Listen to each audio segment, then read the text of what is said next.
कल हमने चतुर्थ शिक्षा पत्र के अंदर श्री हरिराय जी ने इस विषय का वर्णन किया कि कैसे प्रभु के स्वरूप का जो वर्णन है वो विरुद्ध धर्माश्रय तत्व के रूप में श्रुति में किया गया है। और भगवान जब जब भी किसी जीव के ऊपर कृपा करना चाहते हैं या उनके मन की इच्छाओं को पूरा करना चाहते हैं, तब भक्तों की इच्छा के अनुरूप स्वरूप धारण करने का अशेष सामर्थ्य भगवान के अंदर रहा हुआ है। इसलिए जीव का जो कर्तव्य है वो भगवत शरणागति का स्वीकार है, जिसे आपने श्री महाप्रभु जी के वचनों के द्वारा भी स्पष्ट किया। अब आगे हम देखें 18वीं कारिका से, भक्ति मार्गे साधनंच फलम शरणमेव हि सर्वधर्म परित्यागः स्वतंत्रम चेत् फलम हि तत्।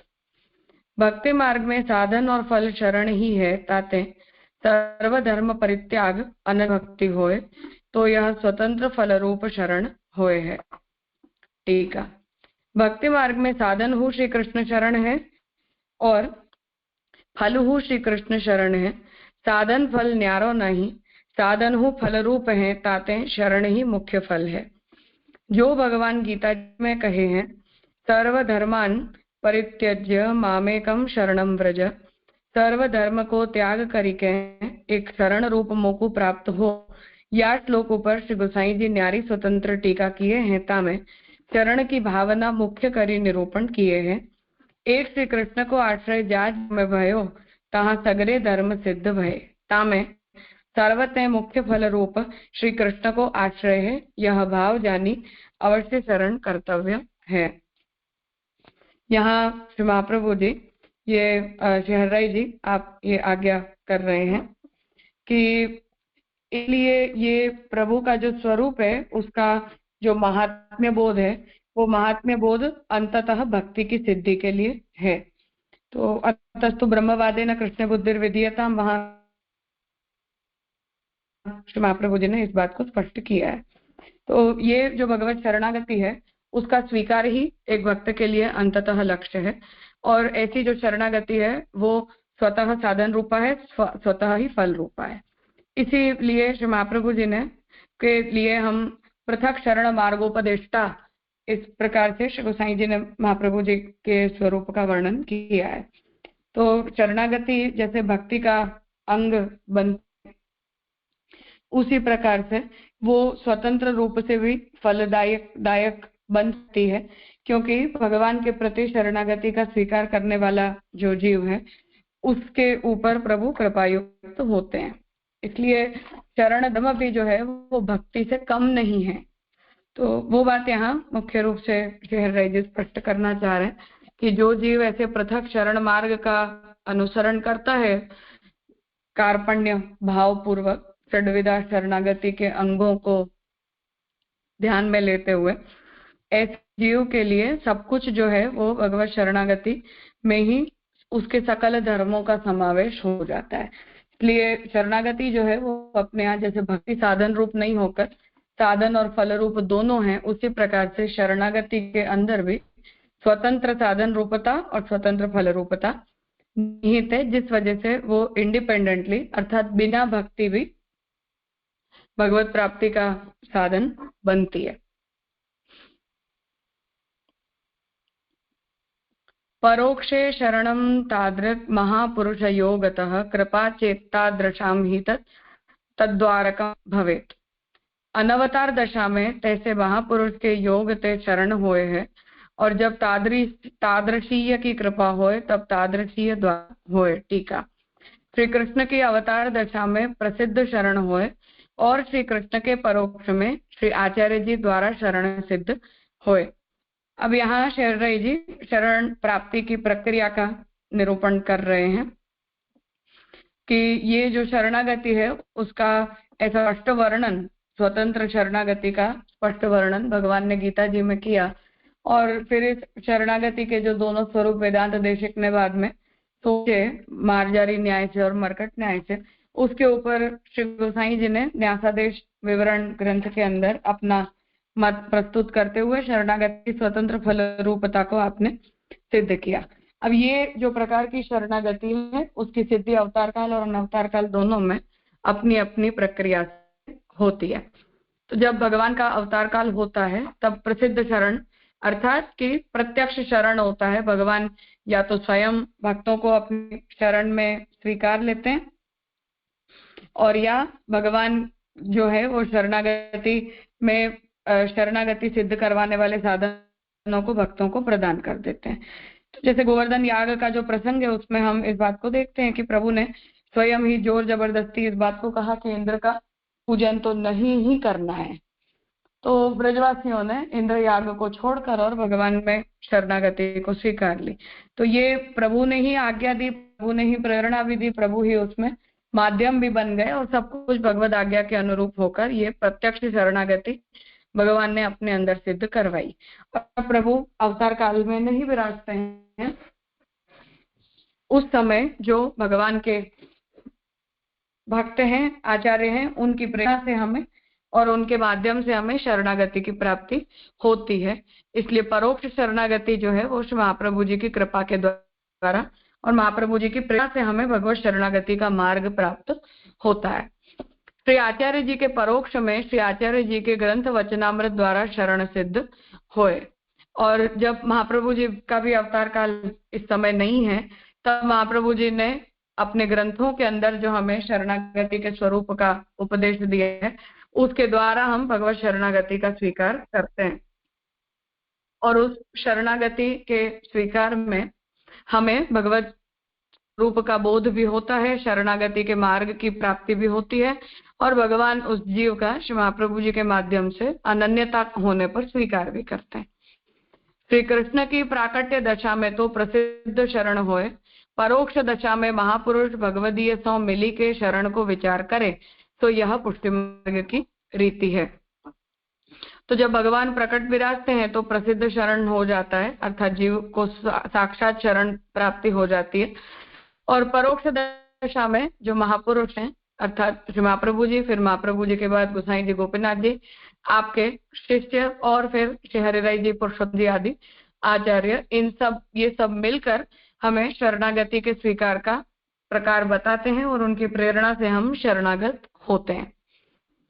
सेवा समय साक्षात शरण और अनवसर में भगवदीय सो मिली के शरण की भावना करे, काहे ते जो तादृशीय भगवदीय की कृपा ते ताही भगवदीय द्वारा शरण सिद्ध होए। यहाँ श्री जी ये आज्ञा पुनः उसकी साक्षात और परोक्ष रूपता का रोपण कर रहे हैं कि शरणागति जो है वो जैसे प्रत्यक्ष और परोक्ष अवतार काल और अनवतार काल में होती है उसी प्रकार से जब हम सेवा के समय प्रभु के साक्षात दर्शन करते हैं तो जैसे महाप्रभु जी ने एक कृष्णाष्टक का पाठ प्रभु के सन्मुख करने की आज्ञा दी है, बाकी मधुराष्टक और कृष्णाष्टक, परिवृढ़ाष्टक आदि स्तोत्रों के अतिरिक्त और कोई पाठ हम प्रभु के सन्मुख में नहीं करते हैं। तो जब हम कृष्णाष्टक स्तोत्र का पाठ प्रभु के सन्मुख करते हैं तब हमें उस शरणागति का बोध होता है और अपने हृदय में रही हुई उस अनन्यता को हम ठाकुर जी के प्रति कन्वे बिकते हैं। और वो जब वो हमारा संवाद है प्रभु, हम जब पाठ करते हैं तो हमारे मुंह से हम उनकी शरण में गए हैं इसे प्रभु सुनते भी हैं। फिर जब हम सेवा में नहीं होते हैं उस समय अनवसर के समय में नवरत्न में जैसे महाप्रभु जी ये आज्ञा करते हैं कि हमें भगवदीय वैष्णवों के साथ मिलकर भगवत शरणागति का भावन करना चाहिए, भगवत शरणागति का चिंतन करना चाहिए।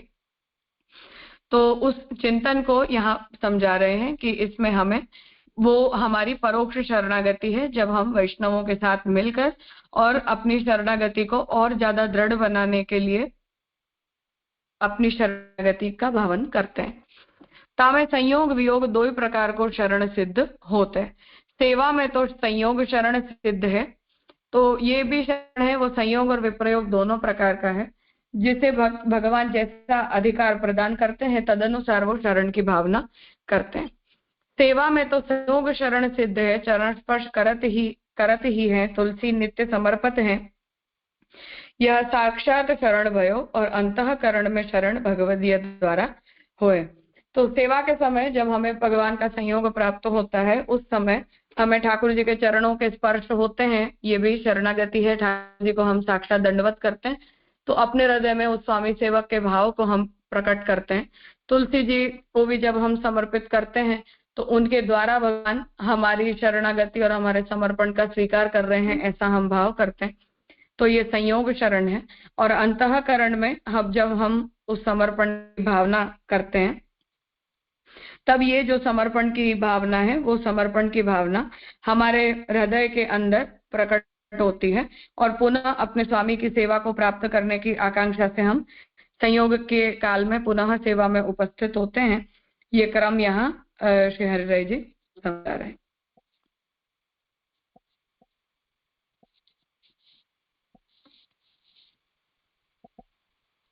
कुछ पूछना है?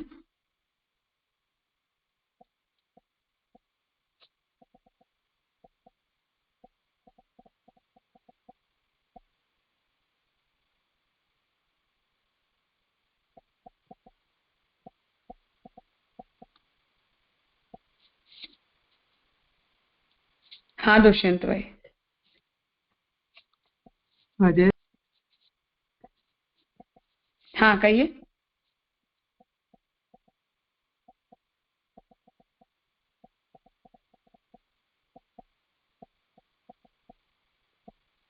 आपकी आवाज सुनाई नहीं दे रही मुझे। जय जय, दंडवत प्रणाम जय जय। ये 18 हाँ नंबर कहिए। श्लोक जो है, 18 नंबर श्लोक जैसे पृथक शरण मार्ग उपदेष्टा, तो वे उसमें पृथक शरण मार्ग में जैसे प्रभु की प्रमेय से ही होगा ना, जब फल मिलेगा तो। हाँ, अर्थात प्रभु ने यद्यपि महाप्रभु जी ने ऐसे भक्ति के स्वरूप में और शरणागति के स्वरूप में कोई ऐसा भेद नहीं किया है,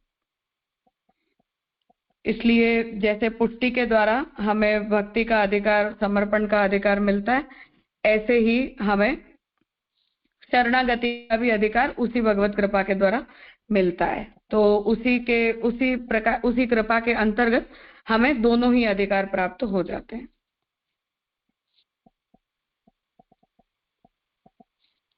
जैसे सेवा और कथा में जो फल होता है वही इसे मिलेगा शरण से। हाँ, अर्थात जहाँ महाप्रभु जी सेवायाम व कथायाम व, तो जो कथा पक्ष है वो पृथक शरण मार्ग ही है अपने आप में, थोड़ा सा सामान्य भेद है उसके अंदर।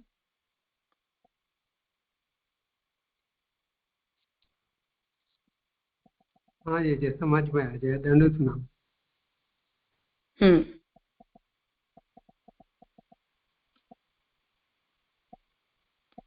क्योंकि जब महाप्रभु जी ने जो अन्य साधन बताए हैं, चाहे वो यात्रा पर्यटन हो या भागवत पारायण हो जाना हो या गुरु की शुश्रूषा में रहना हो, ये सब जो अनुकल्प के साधन हैं, उनका भी अनुसरण न करते हुए जब व्यक्ति पूर्ण तरह कृपणता का घोषण करते हुए शरणागति का स्वीकार कर ले और खाली बैठ जाए कि मैं तो आपके भरोसे हूं, मैं कुछ करने के योग्य नहीं हूं, उसे हम वस्तुतः पृथक शरण मार्ग कहते हैं। इसलिए कथा पक्ष वाला होना और अनुकल्पों का अनुसरण करना और पूर्ण रूप से केवल पृथक शरण मार्ग का अनुसरण करना, ये दोनों में इतना स्लाइट डिफरेंस है, बहुत मेजर फर्क वाली बात नहीं है। हाँ जी जी।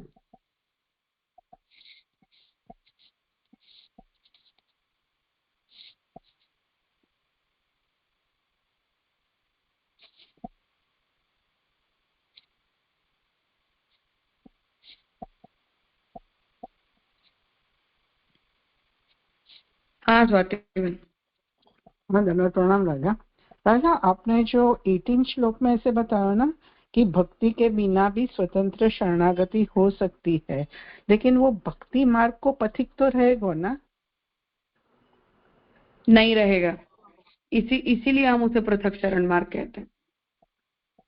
तो भक्ति मार्ग को पथिक नहीं रहेगा तो वो कौन की शरणागति में रहेगा? प्रभु की शरणागति? भक्ति का मतलब होता है प्रेम, और शरणागति का अर्थ होता है कार्पण्य। इसलिए शरणागति भक्ति का अंग जरूर बन सकता है, पर शरणागति कभी कभी बिना भक्ति का भी हो सकती है, इसलिए वो दोनों अलग अलग हो सकते हैं।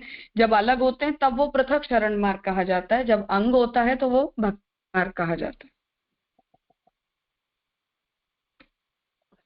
तो वो जो पुष्टि अपने यहाँ जो है अनुकूल से संकल्प प्रतिकूल विसर्जनम जो षड्गुण शरणागति षड्विधा शरणागति है, तो वो पुष्टि प्रपत्ति मार्ग में यानी जो नवधा भक्ति के बिना जो सप्तधा भक्ति है वहां पे भक्ति नहीं रहेगी, ऐसा समझना?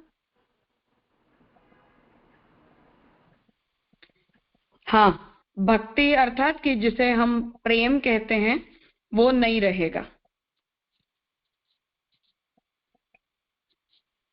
तो बिना प्रेम तो भक्ति नहीं हो सकती है। हाँ, इसीलिए मैं कह रही हूँ, तभी हम उसे पृथक शरण मार्ग कहते हैं। ओके जी राजा।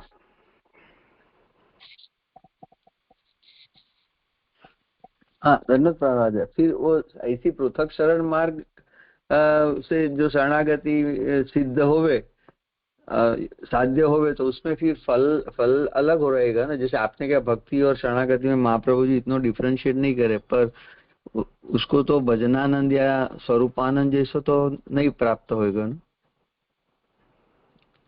हाँ, अर्थात कि वो सेवा का आनंद जिसे हम कहते हैं भजनानंद, ऐसा नहीं होगा, डेफिनेटली नहीं होगा।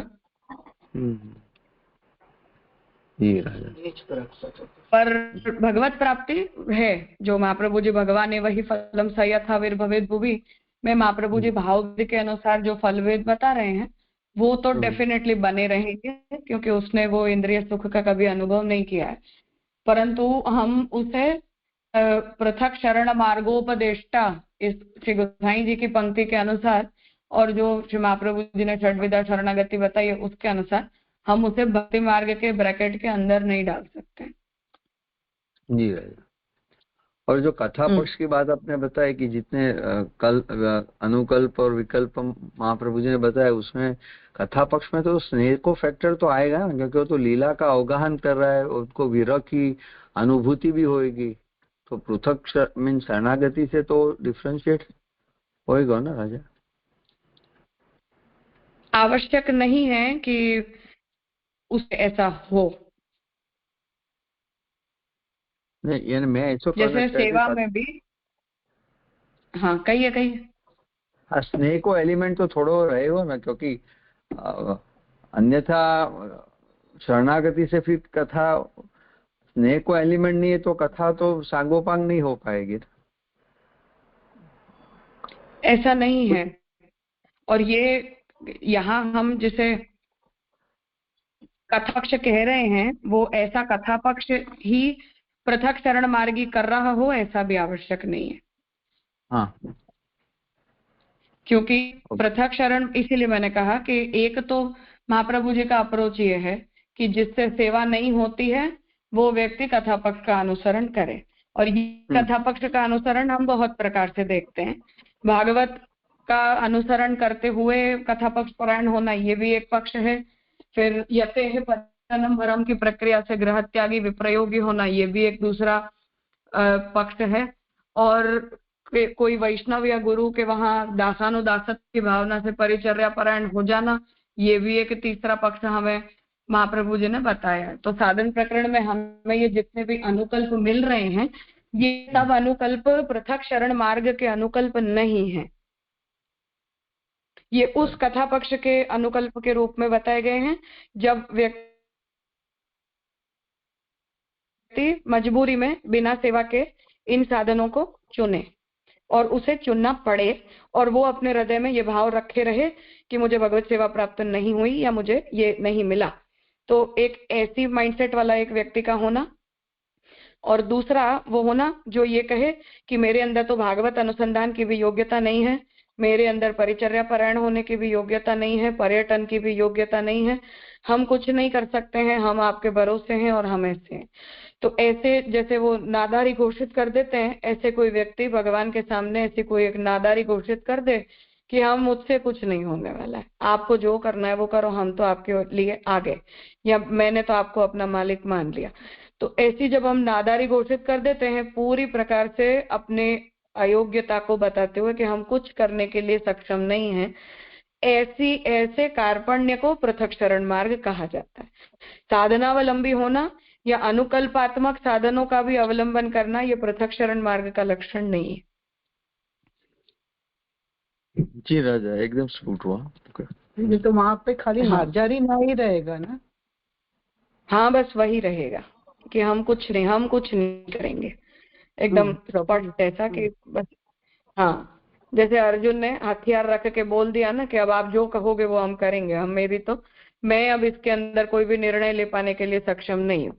तो ऐसी निर्णय योग्यता का भी न रह जाना, कुछ सोचने के लिए भी योग्य न हो पाना, कोई मार्ग को सिद्ध करने के उपायों का भी दिखाई न देना, ऐसा जो एक निर्बलता पूर्ण विचार व्यक्ति के मन में बन जाए और ऐसे अप्रोच से वो अपने सभी साधनों को त्याग करके बैठ जाए, या कुछ साधन कर ही नहीं रहा है पर जो कुछ भी किया भी जा सकता है, हम ये कहें कि नहीं तुम ये नहीं तो वो तो कर सकते हो, ऐसे जो महाप्रभु जी आज्ञा करते हैं कि इतना नहीं तो इतना तो करो, तो ये ऐसे जो भी आदेश दिए जाते हैं उनमें से कुछ भी करने के लिए जब वो सक्षम न रहे और कह दे कि मैं करूंगा ही नहीं, ये पृथक शरण मार्गी का माइंडसेट होता है। तो कंट्रोलिंग तो भगवत कृपा ही रहेगी वहां पे, और भाव तो रहेगा कि जो भी प्रभु कर रहे वो मीन्स अकॉर्डिंग टू प्रभु जो हो रहा है उतना भाव रहेगा ना? हाँ बिल्कुल। ओके। भगवान मेरे स्वामी हैं, भगवान के अतिरिक्त मेरा और कोई नहीं है और मैं किसी और का आश्रय लूंगा भी नहीं, ये सब स्पष्ट है। अनन्यता के अंदर कोई शंका का प्रश्न नहीं है, परंतु हमारी कुछ ऐसी, या तो व्यक्ति खुद के बारे में ऐसी वो जैसे हम ये कह दें कि वो नेगेटिविटी होती है कि नहीं होता है मेरे से कुछ भी, हम नहीं कर सकते, तो या तो आउट ऑफ नेगेटिविटी कुछ ऐसा हो जाए, या स्थिति ही व्यक्ति की इतनी खराब हो कि हम उससे कोई उम्मीद ही न रख पाए, तो ऐसी बिल्कुल नाउम्मीद हो जाना खुद अपने लिए भी, और ऐसा कन्फेस कर देना कि आप मुझसे कोई एक्सपेक्टेशन मत रखना, मुझसे कुछ नहीं होगा। ऐसी कोई स्थिति में व्यक्ति ऐसे माइंडसेट वाला बन जाता है, और ऐसा होना ही पृथक शरण मार्गी का प्रमुख लक्षण है। वो दुखी होता है डेफिनेटली, पर वो जो दुख है वो कोई पॉजिटिव रास्ता ढूंढने की दिशा में आगे नहीं बढ़ पाता है।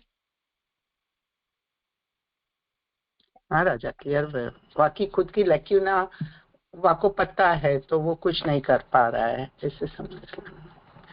हाँ, लोक में भी कुछ नहीं करेगा ना वो, मतलब यहाँ पे तो शरण मार्ग में भी नहीं कर सकेंगे और लोक में भी कुछ नहीं कर सकेंगे, ऐसे प्रभु का कुछ नहीं, प्रभु के कुछ भी नहीं। हाँ, राइट, तो अंडरस्टूड अभी। जैसे वो वार्ता में वो चरित्र आता है कि गोसाई जी ने कहा कि तुम कुछ नहीं कर सकते हो, तो श्री कृष्ण शरणम मम ऐसा तो बोलो, तो उन्होंने कहा कि ये बोलना भी नहीं आता है मुझे, तो कृष्ण भी नहीं मुंह से निकलता है, तो वो विठल विठल विठल इतना ही करते थे। जी राजा, एकदम। ये ऐसा एक प्रकार का अतिशय कार्पण्य होता है, तो ऐसी स्थिति को यहाँ बोलना चाह रहे हैं। ये प्रभु के द्वारा भी आ सकता है ना, जैसे गीता जी में सर्वधर्माम त्यागे मामेकम शरणं मम, तो प्रभु भी शरण ले सकते हैं, डायरेक्ट जीव भी ले सकता है और प्रभु ही दे सकते हैं, ऐसा आएगा ना? हाँ, ऑब्वियसली अब जो भी साधन का चयन है वो तो भगवान की इच्छा से ही होता है, इसलिए उस जीव को भगवान ने ऐसे ही साधन का अधिकार दिया, ऐसा हमें कहना चाहिए कि प्रभु ने उन्हें यही अधिकार प्रदान किया है। तो ऐसा अगर हम कहकर ये कहते हैं कि भगवान ने उनका इस मार्ग के लिए चयन किया है, तो वो बात ठीक है, और उस जीव को ऐसी स्थिति में तो भगवान ही रख सकते हैं, और कोई समाज का तो या लोक का तो ऐसा सामर्थ्य नहीं है कि वो जीव को ऐसा बना दे, इसलिए भगवत इच्छा ही किसी जीव को ऐसे ही मार्ग का और ऐसे ही साधन का अधिकार प्राप्त होता है, ऐसा हमें कहना चाहिए। तो यहाँ तो प्रभु ही कह रहे हैं कि मामेकम शरणं मम।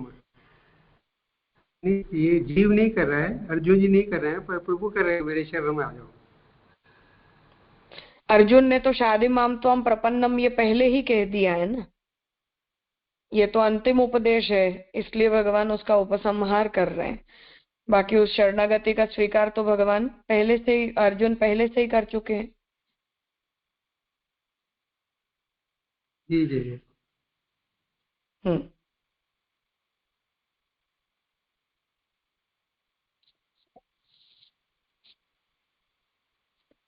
हाँ कृणाल। प्रणाम राजा। या जो बात चली अभी अपने आगे, मतलब वो साधन प्रकरण में भी आते वो विक्षेपाद अथवा सत्य, तो मतलब और तीर्थ पर्यटन कुछ भी नहीं कर पा रहा है, बट पॉसिबिलिटी है कि ये फेज हो लाइफ का उसके, या फिर ये परमानेंट ही मतलब चयन मार्ग में पृथक शरण में, मतलब दोनों पॉसिबिलिटी है, या ऐसा ही है कि भाई अगर वो पृथक शरण मार्गी है तो वो फिर वही रहेगा, मतलब और ऐसा भी हो सकता है कि कोई भक्ति मार्गी हो और वो वहां से टेम्पररी पृथक शरण में आ सकता है, ऐसी पॉसिबिलिटी भी हो सकती है क्या? हाँ हो सकती है, टेम्पररी एग्जैक्टली, आई मीन कुछ पीरियड के लिए हो ऐसा तो हम नहीं कह सकते, पर प्रोबेबली शायद एक आध जन्म में उसे भगवान ऐसा दें और फिर पुनः अधिकारी बना दें, दोनों हो सकता है। और एक्चुअली पर्सनली मुझे ऐसा लगता है कि ऐसा कुछ परिवर्तन नहीं भी होता है तो पृथक शरण मार्ग में ऐसी क्या कमी है कि कोई जीव ऐसा बनना न चाहे, आपत्ति क्या है उसमें? जी राजा, वो भी है। अर्थात भक्ति अपने सभी स्वरूपों में पूर्ण होती है, हर रूप में। अब वो बात सच है कि स्वरूप सेवा के लिए पुष्टि जीवों को बनाया गया है, इसलिए प्रत्येक जीव इस बारे में ये भाव अपने हृदय के अंदर बनाए रखता है जरूर, और ऐसा होना भी चाहिए, पुष्टि जीव होने के नाते हमारे संप्रदाय का तो सिद्धांत है। परंतु अंततः तो भगवान प्राप्त होने चाहिए, किसी भी रूप में हो, कैसे भी हो।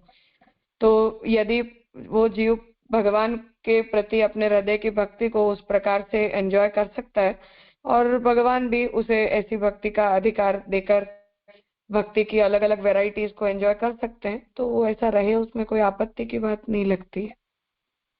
इसलिए ऐसे कोई परिवर्तन के चांसेस को खुले रखना जरूरी मुझे नहीं लगता है, हो तो भी ठीक है, ना हो तब भी ठीक है। भगवान मिलने चाहिए, अगर इतना हो रहा है तो बहुत है। जी राजा, अच्छे से स्पष्ट हो गया।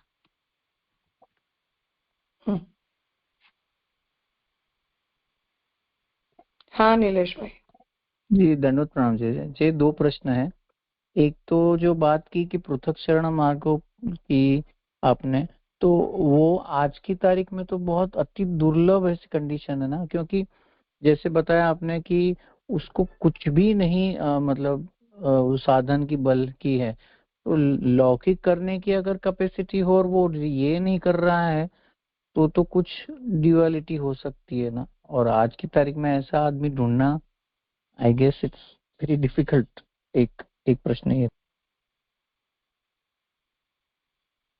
हाँ इसलिए वो आज के दिन करना ऐसा उसका मतलब किसी जीव को ऐसा होना ऐसा उसका तात्पर्य नहीं है, और वो लोक में कुछ करेगा और भगवान के लिए नहीं करेगा ऐसा भी नहीं है। अब जब वो पत्रम पुष्पम फलम तोयम ऐसा जब श्री महाप्रभु जी भगवान आज्ञा दे रहे हैं, तो बेयर मिनिमम में भी मिनिमम तो का रेंज हमारे पास सब कुछ है।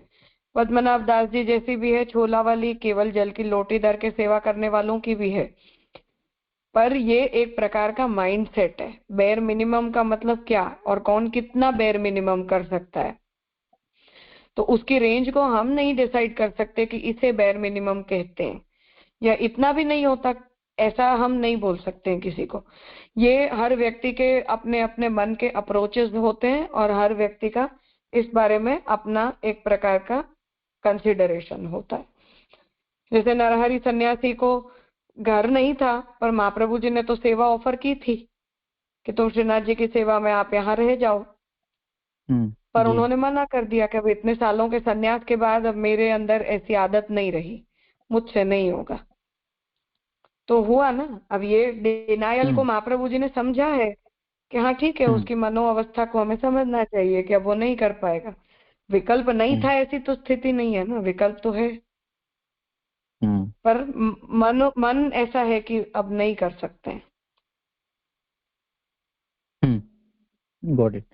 और तो दूसरा ऐसे प्रश्न ये पृथक था, शरण मार्गी होना, हाँ ऐसे ये पृथक शरण मार्गी होना, ये अपने आप में एक प्रकार का अप्रोच है व्यक्ति का, जो आउट ऑफ सर्कमस्टेंसेस बन सकता है, जिसके अंदर ऐसी बहुत नेगेटिविटी भी बन जाए कभी कभार कि हम कुछ करने के लिए योग्य नहीं हैं, हम सर्वथा अयोग्य हैं। प्रोबेबली कोई प्रकार के पारिवारिक वातावरण के कारण भी हो सकता है, कोई प्रकार की योनि को प्राप्त करने के कारण भी हो सकता है। तो वो जैसे म्लेच्छ देश के अंदर रहने वाले हों, कोई जन्मतः म्लेच्छ हो, उनके हृदय में ऐसा भाव रस खान जी ताज बीबी जैसे हों। अब ताज बीबी की स्थिति कितनी खराब है, तो हो सकता है ऐसा मन में आ जाए, स्वाभाविक है। या बहुत दरिद्रता के कारण भी ऐसा हो, पारिवारिक प्रतिकूलताओं के कारण हो, पदार्थों के अनअवेलेबिलिटी के कारण हो, या कोई ऐसा पाप कर्म किसी से हो गया हो, जैसे हम रामानंद पंडित के चरित्र में देख रहे हैं कि महाप्रभु जी ने त्याग दिया, फिर उसके परिणाम स्वरूप ऐसा हो जाए, या प्रहलाद जी जैसे भक्त की स्थिति में कोई हो तो उससे हो जाए। ऐसे बहुत सारे रीजन इसके पीछे हो सकते हैं, पर ये ऐसा कोई दो लोगों के बीच में कंपैरिजन करने वाली ये स्थिति नहीं है कि इतना नहीं कर सकते हैं, ये तो कम से कम तो इतना तो हो ही सकता है। ऐसा हम किसी कुछ केसेस को देखकर हम ऐसा नहीं बोल सकते। Got it. और दूसरा जो आपने अभी कहा कि पुष्टि, जो ये वेरिएशंस की बात निकली थी, वो तो ये शरण या भक्ति, उसके जो वेरिएशन तो बहुत सारे एंगल से हो सकते हैं ना, जैसे साधन की अवस्था के, या फिर शरण कैसे ले रहा है उस अवस्था से पुष्टि के, मतलब डिफरेंट एंगल से भी पुष्टि में बहुत सारे प्रकार हो सकते हैं ना, वैसे आई मीन। हाँ डेफिनेटली हो सकते हैं। तो बट उसके फल तो भगवान ही होंगे, जैसे आपने कहा कि वो भगवान एवं फल ही। हाँ बिल्कुल, वो तो शरणागति अनन्यता है भगवान के प्रति, तो फल तो भगवान ही होंगे। वो पुष्टि जीव है तभी उसके अंदर ऐसी अनन्यता है, अन्यथा नहीं हो सकती। ओके।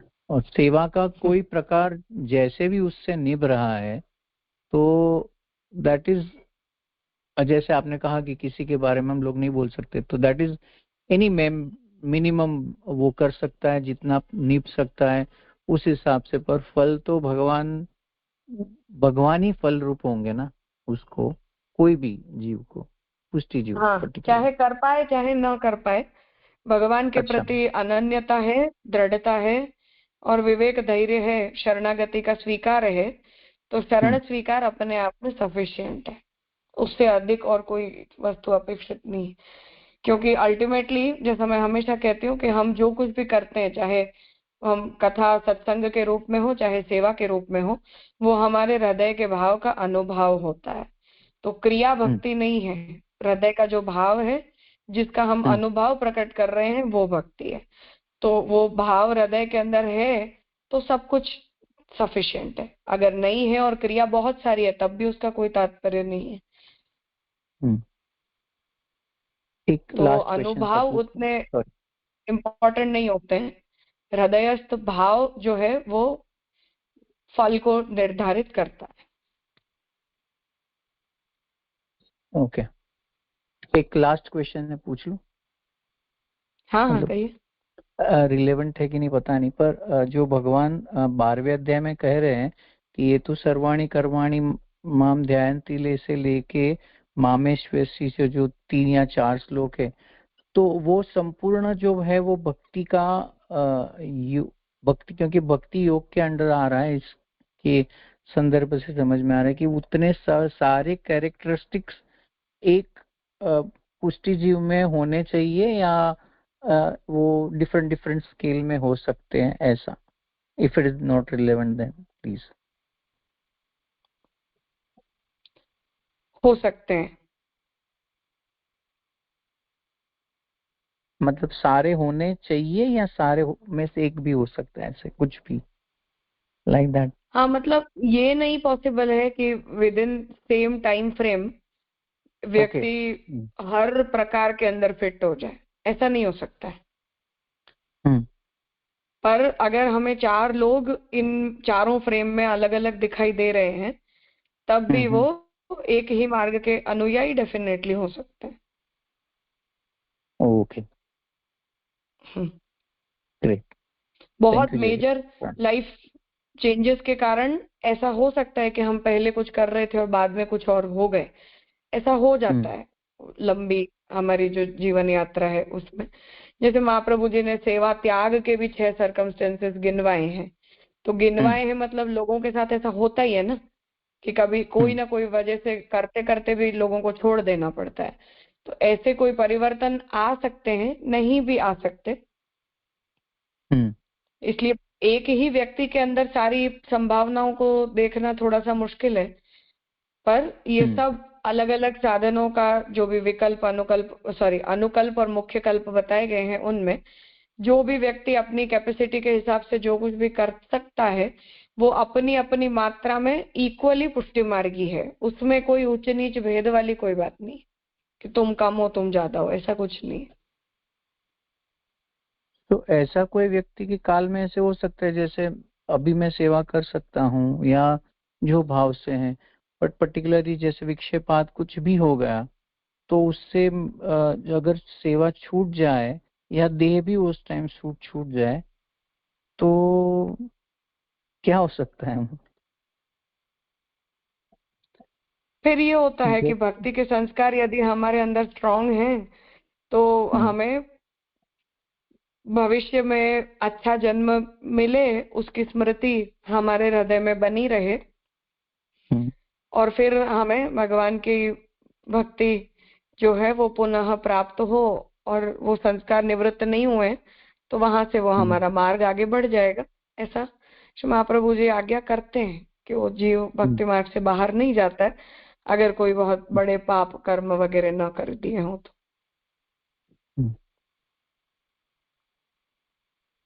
जी, मतलब मेरा प्रश्न ये कहने का ये था कि जीवन में एक बार भी कोई किसी ने सच्चे मन से सेवा कर ली, मतलब जो कुछ भी, मेरा शायद टाइम मेरा सेंटेंस फॉर्मेशन बराबर नहीं है, पर देन ही इज, मतलब वो कभी उस प्रभु की कृपा से वंचित नहीं होगा ना? हाँ, ऑब्वियसली नहीं होगा। वो तो महाप्रभु जी ये आज्ञा करते ही हैं कि कभी भी किसी भी जीव का भक्ति मार्ग से त्याग नहीं होता है, भगवान कभी उसे छोड़ नहीं देते। अंतराय आ सकते हैं पर भगवान त्याग दें ऐसी स्थिति नहीं आती है।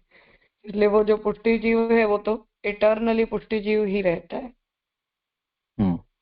तो अभी नहीं तो ये सब उसके ऊपर हुई कृपा के अलग अलग प्रकार हैं कि उसे इस प्रकार से भगवान मिलते हैं।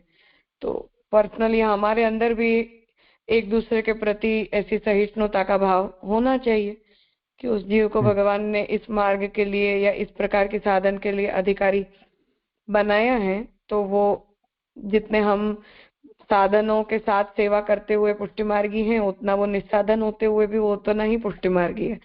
इतना एक्सेप्टेंस हमारे अंदर होना चाहिए। अगर भगवान सभी प्रकार के जीवों को अलग अलग साधना के रेंजेस में अपने सेवक के रूप में एक्सेप्ट कर सकते हैं, हमें एक दूसरे को एक्सेप्ट करने में क्यों समस्या आनी चाहिए? फिर जो जैसा भी कर सकता है वो अपनी योग्यता से उसे बेस्ट करना चाहिए। तो पृथक शरण मार्ग उसी वैरायटी का की एक टाइप है। बहुत बड़ा संबल मिल गया जी। प्रणाम जय।